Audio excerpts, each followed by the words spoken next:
Hello, everyone, and thanks for joining us. This is a special holiday edition from the Virsec Security Labs of our vulnerability analysis.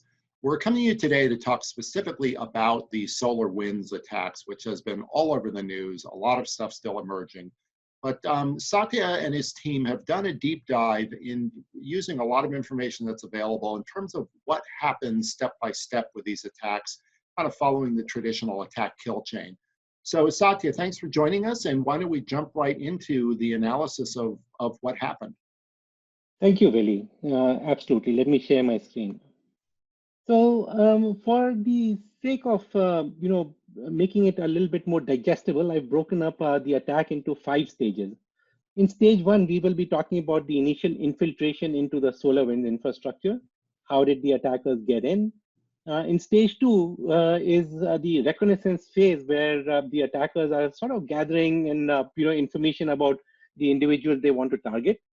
In stage 3, we will be talking about a spear phishing stage, where having gathered all the information about the people that they want to target, they will compose some spear phishing emails, and hopefully some of those developers or whoever they are targeting will get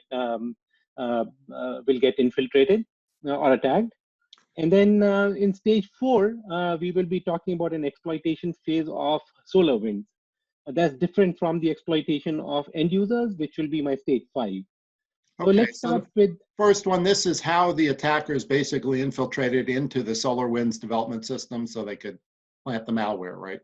Exactly. Okay, great. And you're following standard terms, I guess, for attack kill chains here. So yeah, let's jump into it. This looks like a very good flow chart here. Exactly. So in there's 2 theories. There are 2 potential attack vectors. In stage 1, the attacker is sending some malicious data that's targeted at some vulnerable application, and many believe that it was an email server, an MS Office Exchange server, which was suffering from a vulnerability called CVE 2020-4688, and that was I'm sorry. So it was suffering from a vulnerability that was known as CVE 2020-0688. And others believe that there was a VMware vulnerability, CVE 2020-4006, that was targeted. In either case, the essence of this step 1 here is that the attacker is sending some malicious data that goes and does some remote code exploitation in step 2 of this diagram. So as we can see here, step 2, once the attackers are in, then they basically gain execution control. One of the things that they do right after that is to establish a reverse channel. That's step 4, and that lets them persist, coming into that server anytime that they please. And in step 5, we see how they kind of start sending down additional malware, their toolkits, basically, whatever it is that they will need to be able to conduct the attack. And then, they get ready to weaponize the attack server. They're getting ready to send malicious commands and all. And then at step 7, these malicious processes that the attacker wants to run, which was part of the toolkit that they sent at step 5, those processes start getting started. And in order to be able to hide in using what is called living off the land attacks, they use scripts rather than some file that are that could be potentially be detected by some antivirus or some other EPP kind of EDR solution. So many of those attacks happen in memory, so there's no files involved. And so those processes, those malicious processes that start performing some malicious local actions. In this case, they could start reading emails or start performing some lateral movement. But one of the standout local action that the attackers performed was to go and disable the SAML tokens of specific users. So in any of these, in an Exchange server, a user has the option of being able to set their accounts up with 2-factor or not. So when they found that there was specific users that they were targeting, they wanted to make sure that they could read their email addresses or log into the into their accounts using the Outlook web anywhere client.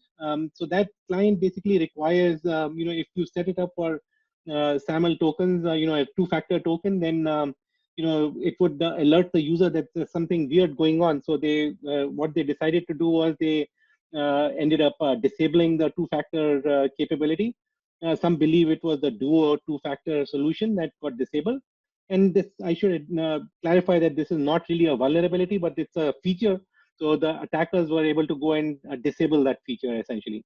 So the attackers looks like they were really targeting SolarWinds and spending time, looking at emails and really figuring out how they could stealthily pass themselves off or pass off their code in SolarWinds, right? Exactly. They use some really clever commands, administrative commands, to be able to extract emails, first archive those emails, and then be able to extract those emails and then take them back to their data center, so they could actually, at step 13, so that they could study those emails and compose some really authentic looking emails back to the targeted developers, so that they could actually go and infect those developers compute instances. So even in this first step, they were, there wasn't one smoking gun. I mean, we're not sure what the first step was, but there were multiple steps here where they were dwelling for a long time unnoticed, right? Yes. And really burrowing into the organization. And that's absolutely right, Billy. That's a classic remote code execute. This is a problem with remote code execution style attacks. It almost doesn't matter what the vulnerable server is, as long as there is a vulnerable server. It just so turns out that the email server served them up a very nice opportunity to sort of go in and read people's emails and be able to compose some very good, what people call deep fakes, essentially, to be able to go and find out exactly how to attack those users. And so all of us have experienced these phishing emails where the CEO of the company wants to send you some Christmas gifts and all that, and they ask you to click on these two choices, and that is really a fake spear phishing email, and everybody should remember that in this holiday season, that not to fall victim to something like that. But that's what the modus operandi of these attackers were, to somehow lure the targeted individuals into clicking on some links that malware would get established on their endpoints. And it's interesting, and I know in your blog and your papers, it seems like it's certainly a lot of talk about the supply chain and infiltrating it, but it seems like remote code execution is kind of the most dangerous common theme here. Is that a good way to put it? Yes, that's exactly right. Step 1, 2, and 3 is where this initial infiltration takes place. It's like having a very poor quality lock on your door, and you just jiggle it, and the attackers can come inside. It's not even it's almost like there's no lock on your front door, essentially. So any vulnerable server would serve the same, would end up in the same way. If they didn't get to the email server directly, they would have been able to move laterally to the email server and figure out how to get in there. So it's just a few clicks away, essentially, of so the word of caution here is, if you have vulnerable applications in your data center, this is going to happen to you guys. Sure. All right, and then so should we move on to the next stage? Yes. And so in the next stage, it was a reconnaissance stage, which is basically, the attackers are kind of putting together, some interesting facts so that they can send a camouflaged, weaponized email. So I'll pick it up from there. So in stage 2, the attackers are just spending time poring over emails and all. That's not interesting. So we're not going to talk about that here. But in stage 3, now the attackers are ready. They've composed a very nice looking email in which, it is believed that there were two, links out there, or actually there were 2 attachments. One attachment people believe is a PDF, a weaponized PDF, where there's some code that was stenographically inserted into the PDF.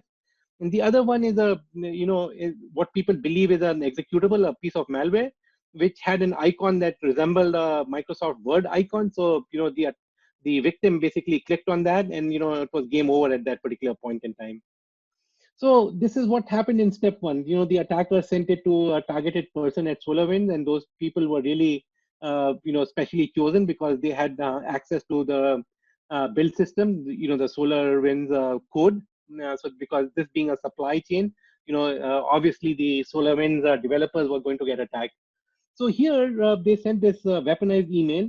Again, the very fact that the developer clicked on that email or the links out there, or opened up the PDF, or opened up the Word, the executable that looked like Word, that caused code to execute. And then again, the attacker managed to get control back into that particular endpoint and established what we call the reverse channel. So this is how they were able to persist in the attackers, in the victim's machine.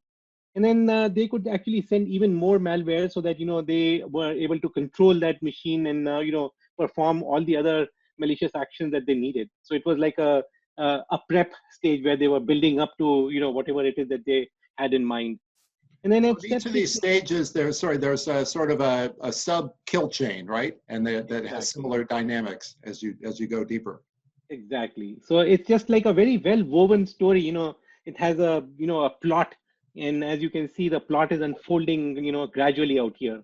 So this is why this is a very interesting story, because it's almost as if I could write a novel out of all of this stuff. And the attackers are really master artists out there in many ways.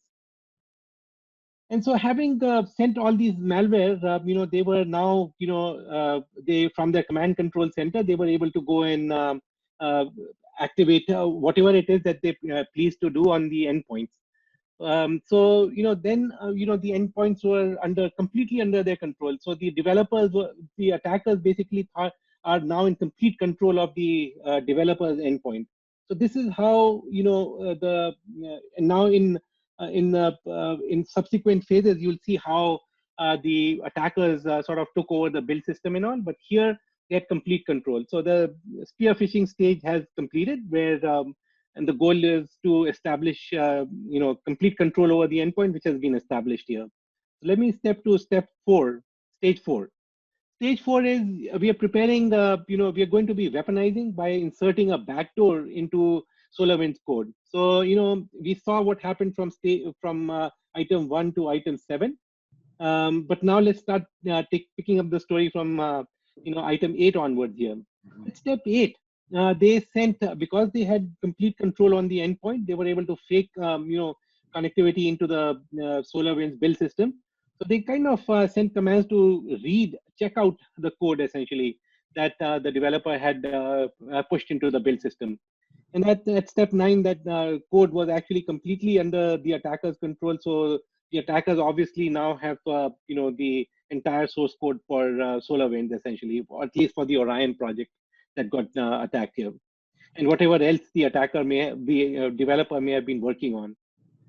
So then at step 10, they kind of merged their backdoor with, this backdoor was a very clever piece of code that basically allows, we'll see in the subsequent stage in step 5, it basically plans something that is like a call back home. It basically calls back home, and it allows two-way communication back to the attacker's command control center. So here, it's step 10, that process got completed, the code was merged, and then they put it back into the build system. And this is a very important step here. So what happened here was that the build system built up the code, they signed the code, and so in this process, the code became authentic. The one which had the backdoor in it, it became authentic. And now, that particular piece of code was uploaded by the attackers into the software delivery system of SolarWinds. So now you have this code that is, for the most part, it looks like it's SolarWinds software, a new version of SolarWinds software. But in a sense, it has a backdoor that allows anybody who's using SolarWinds, code. Now the attackers have complete control. And as you know, there are about 18,000 users that SolarWinds has basically kind of sent out notices to. That they may have been infected, because that's how many people downloaded this piece of software.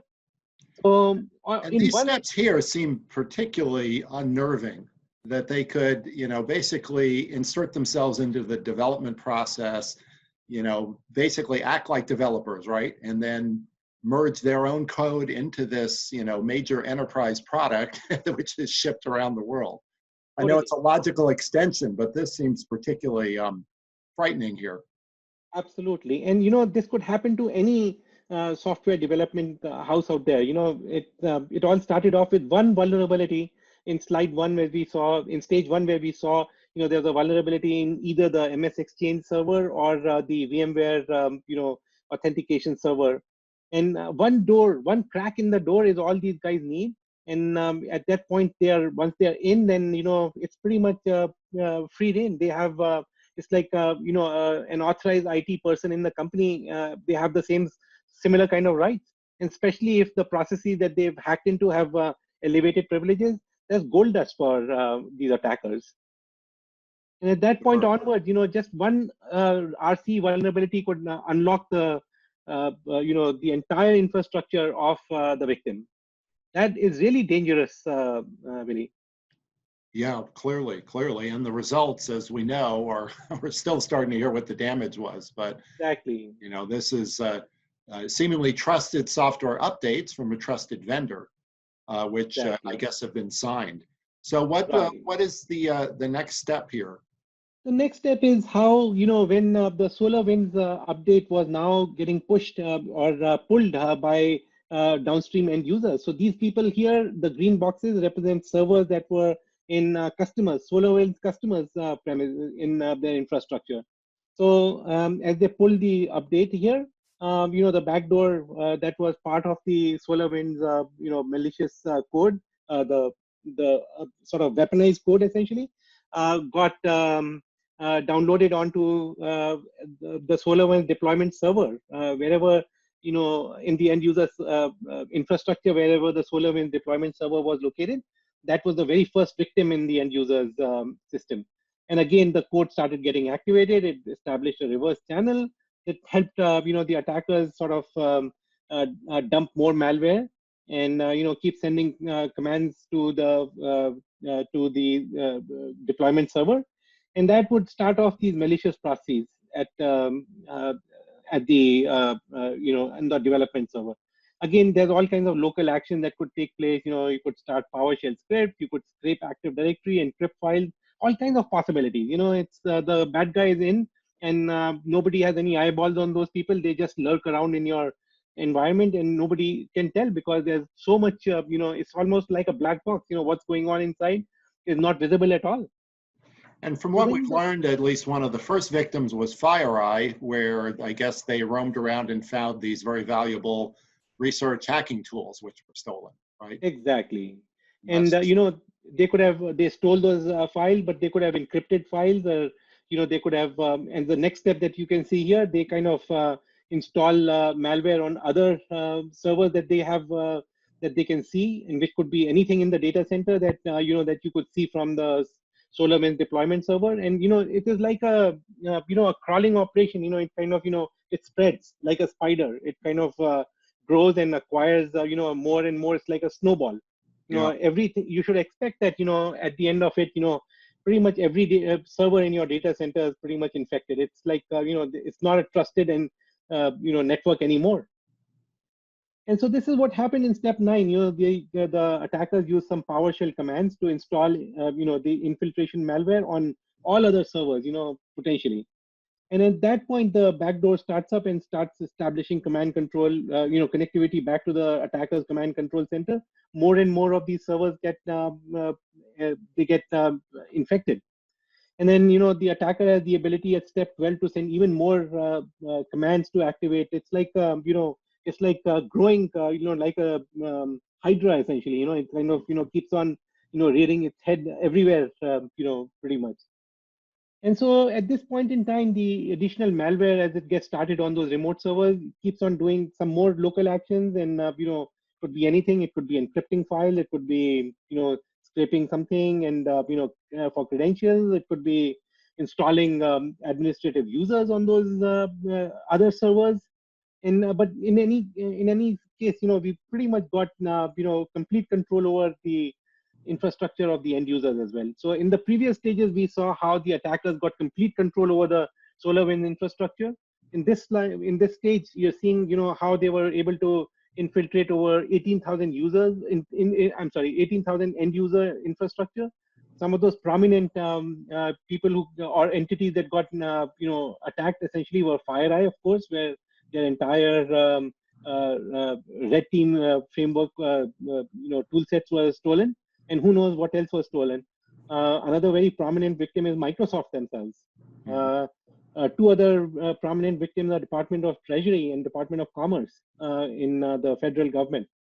So, there's a total of 18,000, and Microsoft has published a list of, many entities that have been attacked. And how do they find out?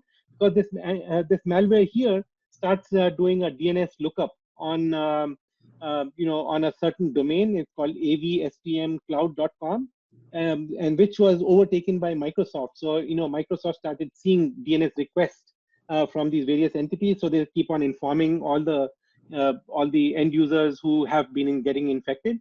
It's something that will take a long time, to purge, because it's become so deeply infested. It's like a colony of some infection that is kind of growing. And as we are all aware, with Corona, it kind of grows and grows until it just goes completely out of bounds. So it's a very similar situation to what we are facing these days today. Right. Now, what's interesting, if I think about, say, WannaCry, which sort of spread like, just replicated, caused damage, this at least appears like, or an opportunity for much more targeted theft and attacks. I mean, they certainly hit the jackpot with the 18,000 SolarWinds customers, but it seems like at least it's the opportunity then for these hacking groups to dig deep in whatever it is, Department of Commerce, Department of Treasury, or a nuclear lab. That seems like the frightening part, and they can, if they're careful, they can continue to dwell for a long time. Absolutely. And this is why people believe that it was an advanced nation state attack, because they went after, very specific targets, very high value targets, Fortune 500 companies, and, and the federal government, where there's a lot of very confidential information that is available out there. So their motivations were not to just snatch and grab and all that, whatever it is that they could, plunder.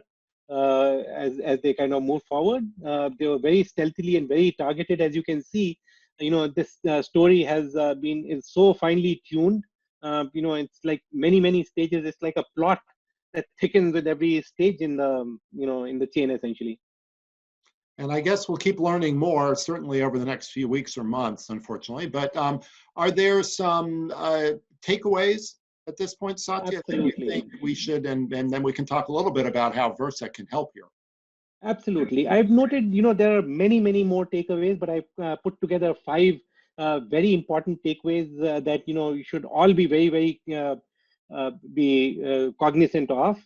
Number 1, the biggest takeaway out here: remote code execution vulnerabilities are disastrous.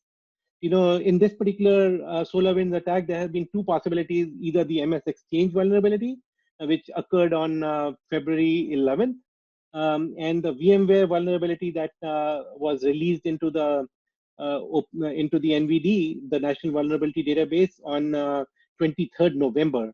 So I have to point out that it is, even though the VMware vulnerability was announced in November, and is known that that the attack in SolarWinds has been taking place since March onward, it is entirely possible that the VMware vulnerability was an undisclosed vulnerability. What that means is the attackers knew about it, but not the general public. So it was not reported into the National Vulnerability Database. So this is typically what is called undisclosed vulnerability. Just because it is undisclosed to the rest of the world, it does not mean it is undisclosed to the attacker. This is like gold for attackers, because when they have undisclosed vulnerabilities, nobody really understands how to be able to stop it, and nobody is even looking for it, because most enterprise are cross-checking against standard known vulnerability tools. They use vulnerability analysis tools, and they'll scan them for known vulnerabilities. But when it is not disclosed into the National Vulnerability Database, you're out of luck at that point.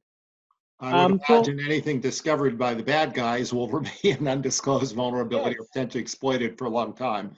Absolutely. Or it gets discovered by the good guys. Absolutely. I mean, think about it. If I were a bad guy, why would I go about, disclosing all of this stuff? I'd be able to take advantage, because it's almost like, the guy broke out of jail and nobody really knows about it. and he's having a good time because it's nobody is looking for that particular bad guy essentially.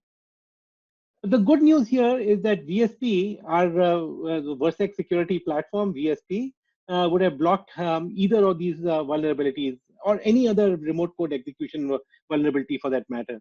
So even though the RC vulnerabilities can be disastrous, as we now know, SolarWinds has been a victim out here, but it could be anybody. Could have been any of those Fortune 500 companies could have been those victims. Just substitute SolarWinds name for your company's name, and that could very easily have been true. And very likely anybody else who's got an MS Exchange vulnerability or a server or a VMware or any of those, any one of those massive number of vulnerabilities that that RC vulnerability that get released every week. You and I have been doing this blog, Willie. We've seen so many of these remote code execution vulnerabilities being reported on a weekly basis. It's like it's something that it scares me to think how many people could be running around without knowing that they're infected. Maybe we need to add a new category for our scoring to increase Absolutely. the risk factor for RCEs. Exactly. Topic for next week's blog. Totally.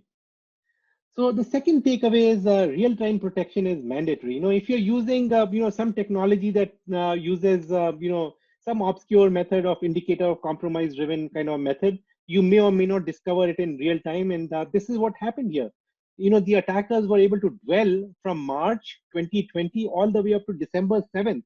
That was the very first indicator of compromise was delivered by FireEye on December 7th, and we have to all thank FireEye because they were able to publish these first indicators of compromise. So these EDR type solutions were now being able to stop the attack. From March to December, is a very long time. The attackers were basically running amok during that period.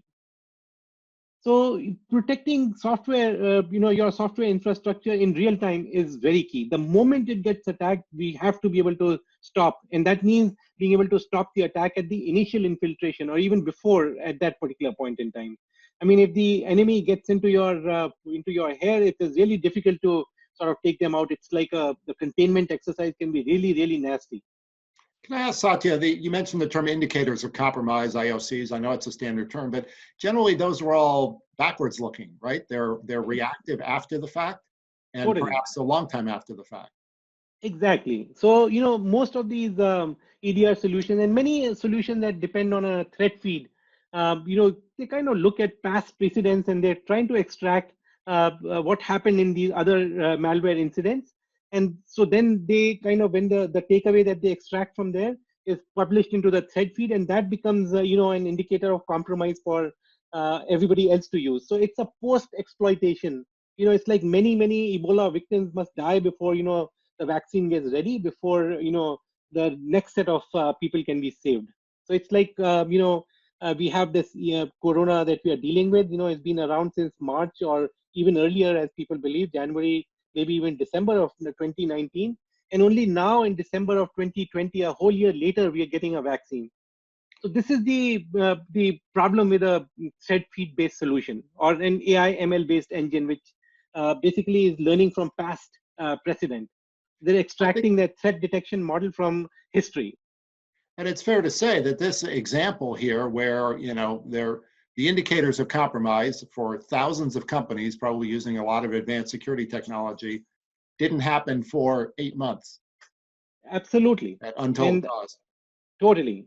And there was not enough. The attackers were so stealthy that they were. It's one thing for the attackers to go snatch, grab, and make a big hullabaloo out there. In which case, their operation would get compromised pretty quickly. But these attackers are no ordinary attackers. They're really skilled attackers, so they know how to fly under the radar and keep it clean. It's in their interest because they want to be able to stay there and be in the compromised environment for as long as they want. So they'll do everything in their power to sort of not throw off, not throw enough audit trails out there that IT admins can pick up. And that's what happened. This is why the attackers were able to dwell for 8 months. But even more importantly, Willie, we have 350 new malware that surface every day. Now imagine that 350,000 new malware. These AI ML engines, if they're trying to figure out, first of all, they should have those 350K access to those 350K new malware, which obviously none of them do, because if I have 350K new malware in 24 hours, that's like 10,000 new malware, even more malware coming in every hour. And who has the ability? There's nothing that they can do to be able to to absorb or ingest all this new malware. Who knows? I mean, it could be happening somewhere in some system in which they have no probes. So it all depends on what they're hoping is that all these threat feeds are somehow being everybody sharing, and and somebody or the other who's getting attacked, and the attacker who's the victim is basically happily sending all this information back to the antivirus tool. Many people don't like to do that. And I think, as we've said often, that this work is important, but it's never complete. It's porous. Exactly. And we need an additional model here. And maybe that you can segue here, Satya, into talking just briefly about how Virsec addresses this. Right. So, as we mentioned, as we discussed, a few moments ago, precision, being able to detect exactly, this is a losing argument. Going after malware and attackers and, trying to figure out their techniques and all, especially when the attacker is as skilled as these attackers are, is like trying to play a game of whack-a-mole. You're not going to succeed. You try to stomp here, and then the attacker shows up somewhere else and all. So this is a game that you cannot expect to win. It's like trying to count the drops of water in the Atlantic Ocean. So the other approach is that how about looking at a totally different way of looking at this problem, and that is can I as the application is executing, can I figure out, is the code that is executing, has it been provided by the developer, or is that has been provided by the attacker? And if your application aware solution like Virsec is, you can spot that in a nanosecond. You can see that this instruction that is about to execute, did it come from the developer or did it come from the attacker? And that is the key to being able to detect this problem very, very early on. So if you wait for a threshold of malicious activities to happen, which is what EDR solutions do, you may or may not be able to detect the attack in a timely manner. And as as this SolarWinds attack saga has shown, it took 8 months for EDR solutions to pick it up, and then too only because FireEye was kind enough to release a threat feed.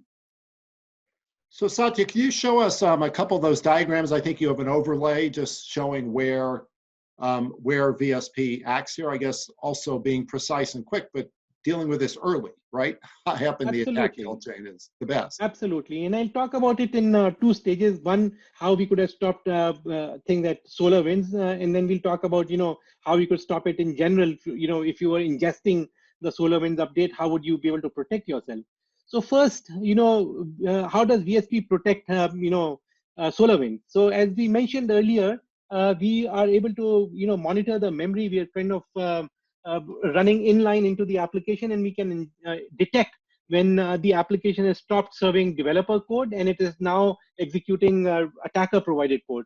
That moment is the aha moment for Virsec. And as soon as that we detect that, we are able to block all further activity. Step 4 won't happen, and everything below this would not have happened. As opposed to that, if you leave it to the EDR solution, that if you're leaving, using an EDR solution, you are pretty much, you'd be admitting all of these steps from 3 onwards to 4, 5, 6, 7, 8. And then 8 is where the temperature starts rising. If the threshold of malicious activity reaches some level, then the EDR solutions may kick in. Some EDR solutions may kick in, others may kick in later, some may kick in earlier. But this is the earliest that you could actually, protect yourself if you are using an EDR solution. And Virsec is doing its part in near real time, right? In near Whereas the EDRs, their name says it, detection and response. They're looking for indicators of compromise and evaluating and digesting that essentially, right? So it's not right. It's not so as Willie, one point of reference is this date would be March 2020, the day the attackers infiltrated the email server, And this date here, when EDRs would stop, would be December 7th, 2020 in this case. So March to December. Yeah, This is the that's a difference. good way we should add a calendar here. Absolutely, it's no laughing matter, but I'm so sorry about that. But this is the reality that we are all facing. And this is only going to Absolutely. get worse here. So it's really it behooves all of us to sort of to look at it very, very seriously and be taking serious action here. And then you have one more slide, Satya, to show Yes, I do. downstream where Virsec can protect. Yes. So in this particular case, the SolarWinds update managed to, some, end users basically took the SolarWinds update, and because it was every executable was duly signed by SolarWinds, they trusted SolarWinds, they took the update, and then all of this, the malware, the backdoor that was running in there got activated. And so, as soon as that happens, we were, in the case of Virsec, we were able to spot there was one library that was not signed by the users. It was a fake library that was dumped. It established connectivity back to the CNC center. So we were able to stop that right away. So none of those steps again happened at step 4, 5, 6 onwards. None of this would have happened for end users who were using the SolarWinds software. And so, if, theoretically speaking, we would have been able to stop at number 9, where PowerShell was being used to, living off the land kind of attacks to install the malware into more downstream servers. So, and then whereas all these other local actions, malicious actions that were taking place, more malware processes were starting up, and, in memory and all, these are really nasty kind of situations we just saw yesterday. There was another attack, another piece of malware called the supernova malware, which is different from the sunburst malware that we had seen so far, that was being talked about earlier. This supernova malware was even more stealthy. It was not putting files on disk. It was operating out of memory. So there's nothing, to show for out there. Even there, because we are running in memory, we could see that, when the code executes, in memory, we could actually detect when, when a attacker provided code starts executing. So even on those, that second alternate version, we'll see in the next blog, we'll see how we would have been able to stop that attack as well. But, here's the very important takeaway. Again, as we saw there in step 8, this is where EDRs may start protecting in the exploitation phase. When the exploitation has reached a certain point, in time where it has become noticeable to the IT admins, then, the EDRs would actually start protecting. So the big takeaway for me is, if you are a SolarWinds user, and if you have a data center in which there are other servers, you have to be cognizant. It's not just the SolarWinds update, but it could be any other server that has any vulnerability in your infrastructure that could have, it could have been a repeat of what's happened to SolarWinds. And that's an important point. So it happened to come in through SolarWinds updates, but it can come in lots of ways. Through an RCE. And regardless of how it got there, we can detect when it starts executing this remote code execution, or the malware starts these processes that aren't supposed to happen.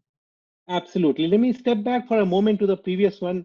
Even though, as we discussed earlier, it says a vulnerable email server, but the fact really is that, we have 500 new vulnerabilities being published on a weekly basis, which is roughly about 70 new vulnerabilities that have very high serious consequences. You substitute email server with some other server that is using that vulnerable software, and the end result would have been exactly the same. Right, Satya, I think we should probably wrap this session up. We've covered a lot of ground. Reminder to the audience, all of this has been published in a detailed technical paper, which you can download from the Virsec site. We also have serialized it into blogs, so you can read components of it. And of course, we're going to continue this, because unfortunately, I think this saga will continue. So as we learn more, your analysis, Satya, I think is invaluable. And we'll continue to share what we know and go as deep as the audience wants to. Absolutely. So thank you again, Satya. And happy holidays to you and all of the audience, and we will talk again soon. And thank you very much, Billy. Same to you.